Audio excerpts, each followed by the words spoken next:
Today I want to take a look at lifecycling a central SharePoint resource across multiple environments and Power Platform. Let's say that you have a central SharePoint site, okay? And in that SharePoint site, you have maybe a list or library. You have one of these. It is your only copy, and it has schema, it's got views, it has a lot of things that are working quite well. And then you build some sort of a Power Platform app. Maybe it's a Canvas app on the GUI side. Maybe it has some MS Flow behind it. May even have environment variables. Could be all wrapped up in a solution. And you have this all in an environment named dev. And then you come forward and you want to replicate it and make another one for test and make yet another one for prod. And you have this life cycle going now with your Power Platform layer. And maybe you repeat the canvas, you repeat the flow, you copy the solution over, you change the environment variables, and you end up with multiple footprints in Power Platform, but you still have one SharePoint resource. What's going to happen with this? Let's say if the flow trigger is a file on change, right? That like an item is changed, or maybe a file is changed. You could actually have that event execute in multiple places. It may run on prod and test and dev. You could end up with 3x in sort of a duplicate or repeat firing scenario where that trigger executes in lots of places. Not to mention it has some other potential downsides. Now, one might come forward and say, okay, make more SharePoint sites. And you can. You absolutely can do that, and that is an effective strategy. You could end up with 3 SharePoint sites and end up with your 3 Power Platform environments, and you can use environment variables to manage those independently and go ahead and have dev, have test, and have prod, and everyone's fully isolated. The downside with this is the overhead of replicating your changes. That every time you change something, you have to do it in many places. You create a view, right? You add a column. You update the HTML homepage, something small even. You now have 3x the overhead of upkeep on maintaining this data structure. That's got some downsides too.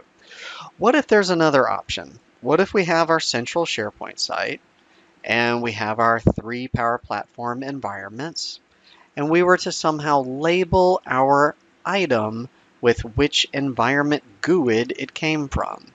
We add a column over here. We add a column and we can track our data. Then we can execute some isolation at the application level and save ourselves the overhead of so many sites. That's the introduction. Let's take a look at it in practice. So if you go ahead and start with a page design, we'll start with a blank one, and we're going to do something very easy. We have a SharePoint site over here called test. That's our SharePoint site. We're going to make a new list. We're going to start from blank. We're going to call it expense report. And this expense report application will have like a date, it'll have an approver, it'll have a total dollar amount. It can have some comments, these sort of things. So we'll go ahead and put a date here for expense report date. No need for time, easy enough. Go ahead and add another column for that. We'll call it approver. That can be a person group. There we go. And we'll make another field for the amount. And that may be enough for today, keeping it kind of simple. And so our application, at its core, will collect some data and add it to a list. Fair enough. We'll go ahead and put this together here, and we'll say report date. All right, and we had our approver field, and we had our amount, and we'll add one more on here for description. And this is an oversimplification, but intentionally so. So let's take a text input over here. Fair enough, text input 1. We'll remove the placeholder. We'll just put hello world on it. For report date, we'll come over here and grab a date picker control. And for amount, I'll do another text input. And this will be numeric. We can check that out as number. And then we'll add one final item for a button. And then we'll add a data connection to SharePoint, and we'll point it over at the list that we just created. So I'm picking out our list. We have expense report over here. We'll go ahead and connect. Easy enough. And this button, we'll rename it as submit. And in our on select of the button, we'll put in here that we can patch into expense report the defaults of expense report and then feed in some of our data. Our data is going to have the report date, expense report date, and for that we'll do date picker 1 dot selected date. We want to have the amount,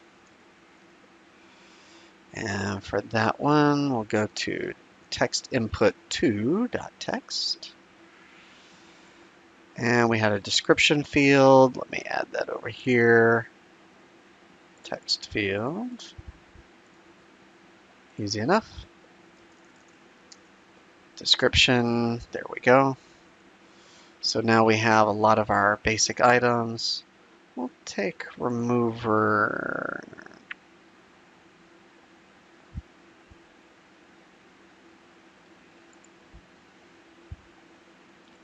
We'll delete this column for now on the approver. And we'll refresh our data source to get our description field. Come over here, add one more input. Description is text input 1 dot text. Okay, good. Yep, and this will need to be the value of the text field. Very nice. Okay. And that is our patch function to add an item. So if we go ahead and play and we do 1, 2, 3, submit, switch back over to our list. There it is. We added a new item. So this is our application. We've created a very basic application that writes data to a list. It's living in one environment. How can we lifecycle it? If I move this to the next environment, we're just going to end up with extra copies. Bring in some of our workflow variables. So in MS Flow, we have some system variables for workflow, open, close, paren. I used this in an earlier post talking about how to find where a flow's email came from. Who sent the flow? Where did it come from? It takes you direct to the run instance. So with the workflow variables, what we can do is tag our items with which environment they came from and end up gaining multi-environment support on the Power Platform. So I'm just going to call this PP environment for the Power Platform environment as to where it came from. And so if we have this as a shared resource, this particular SharePoint site, and maybe we do have dev, test, prod that are all referencing it, if we can mark our data with what environment it came from, we can do a few different things with reporting, safety nets on an MS Flow trigger. Maybe that flow runs 3 times and it's set to run when an item is modified. Well, if we have 3 environments and they're all set to trigger when an item is modified, we're going to end up with duplication, triplication. We're going to end up with 3 instances because you're going to have your dev copy of an MS Flow, which will trigger. You'll have your test copy of an MS Flow, which will trigger. And you'll have your production copy of an MS Flow, which will trigger. We don't really want to have 3 instances running. There's a few issues that can come up with that. People get too many email alerts, too many files are created, just unexpected outcomes. So during the creation of our data, we are going to mark it with what environment it came from. The first thing we do is we refresh our source so that we have the column available. Right now we don't. So we'll go ahead and open that up. We'll say Environment, Power Platform Environment, that is. And we'll put here Environment as a variable. Okay, well, it's going to say that variable doesn't exist. Fair enough, it doesn't exist. But we're going to take care of that very easily. We'll go ahead and create a new flow. And no need for a template. In this case, we can start from blank. So we'll click the button, create from blank, create new flow. So we'll go ahead and open that up.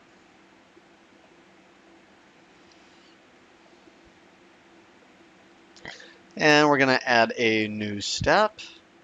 And this will be very easy.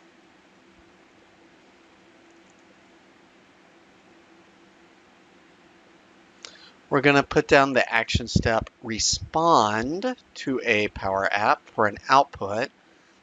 Not going to worry about any of the user inputs right now. We're going to add a text output. We're going to call it PP Environment for Power Platform Environment. And we're going to bring in our handy flow from earlier and bring that together. And that is going to go into the expression here. This is from my earlier work on tracing where an email came from.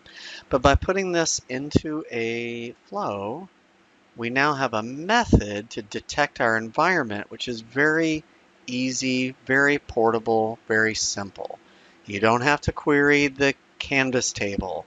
You don't need a lot of convoluted permissions. This is simply going to be reading up our Power Platform environment and bringing that back as a GUID number. That's it. It's a flow that has one output, which is evaluating one expression. There's not a lot to it, in a good way. I mean, this is simple, it's effective, it's practical. All right, so we'll go ahead and close our workflow. Over here in the app on start, we're going to set the variable PP environment. And this is actually creating it. And it will be the environment run, and that's really about it. Run.pp-environment. There it is. So we're going to run this workflow and save the result. And we'll give this a name. We'll call it expense report. There we are. So we've made an application. We can auto detect the current Power Platform Environment GUID. This formula and the one in flow are the two items you need to be successful. If you copy this for your OnStart and you copy the way the flow had the expression, those are the only two things you need. After that, you tag your data and go ahead and work with your application in whichever way that you'd like. So we'll go ahead and open this. We'll change our numbers here.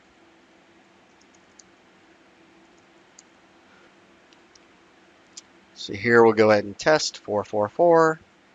Check out our data. We have a new record added. And I need to run the app on start and then highlight my variable to preview the output. Pretty cool stuff. Now, if we zoom in real big, you have a letter E in your address bar with the environment. And here we have the environment as well. These numbers match. That is your current environment. It'll never change. People can rename the text or whatever they want. The GUID number will not change. So now, after the OnStarts run, when I submit data for the very first time that we've seen it in this video, we are tagging our data with the Power Platform environment. That gives us the ability to trace the data. Where did it come from? Is that record from dev? Is it from test? Is it from prod? Who knows? And it also keeps our footprint small. We can legitimately use one SharePoint site with multiple lifecycle and make it successful. You don't have to go double your site and increase the overhead and run ShareGate copy jobs. And why is a view on this one but not on that one? Why does the home page look better in test but not so good in dev? And How old is this copy of the site? 6 months? 6 years? Having multiple copies of the site comes with a cost.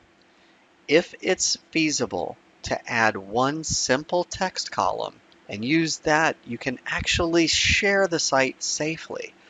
One example of sharing the site beyond our data creation is a flow, a Power Automate trigger, something that wakes up when this changes and then decides, should I run? Should I not run, right?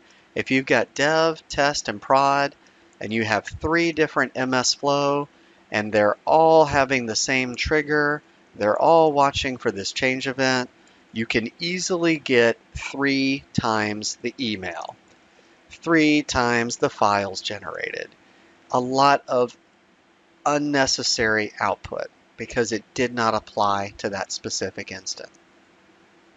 Taking a look at the Power Automate Flow menu, we can go ahead and make a flow for expense report approval.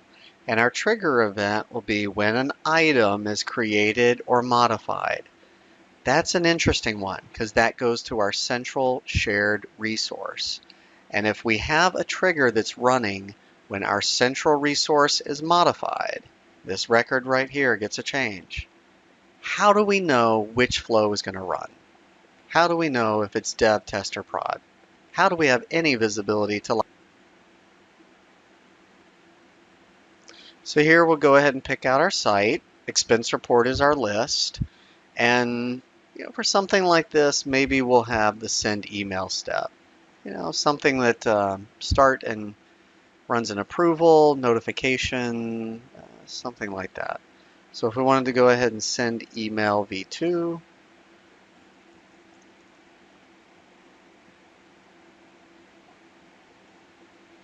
then we can point that at anyone we need to for delivery, expense report approval. And down here we could even do a link to the item. We could include the description that we had, include the amount, all the different context that people need for doing the approval, expense report date, all that good stuff. And over here we can put in the to address. Excellent, excellent. Okay, that looks like a pretty normal flow. That's something that we would have. If we life-cycled this and we had multiple copies of it, it would run multiple instances. What we want to do is filter to reduce where the match is the Environment GUID of the SharePoint list item equals myself. It equals the current environment. If this was created in dev, then we respond in dev. That's how we want it to. And with our flow saved, what we want to do is match environment. So we're going to add a conditional branch. If it does not match, we actually want to terminate the flow and cancel it. Not with a failed, not with a success, but a cancel shows up as a gray item. The substantial actions will come on the positive pathway with the word yes. Here we'll put the Power Platform environment, and then we're going to bring in our handy formula again, workflow tags environment name. So there's our handy formula for the current environment in MS Flow. We match the SharePoint item. This is the current environment, and it's really answering one question. Was the item from this environment? If that's a yes, go ahead and do some work. If it's not, cancel it. And then what's going to happen is this will execute in a pattern where you have your centralized SharePoint site. We have our multiple instances of the flow, dev, test, prod. All 3 will run. One will be a success because it will go down the yes pathway. The other one will be a cancel. And the other one will be a cancel. And this will be the pathway that they do not match, so we go ahead and cancel them. The success will be that it does match and it runs the whole way through. By putting the GUID number on our data, our flow is more intelligent and we can lifecycle safely while reducing the complexity of our central storage. You don't have to have triple the SharePoint site, triple the home pages, triple the left navigation bar, triple the icons. What benefit are we going to get from having tripled the home pages and tripling our navigation and tripling even maybe the security of who has access to the site? The configuration of the list, the views.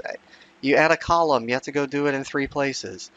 Having more sites is more overhead, but I'm not sure it's more value, especially if the focus is on the application level logic. If you want to focus on your application and spend more time here and less time with copy pasting, I think it's a smart idea to tag your data with the workflow, tag it during the time the data is created, look at it during the flow, and now you can safely lifecycle SharePoint sites by using the Environment GUID. Thanks for watching.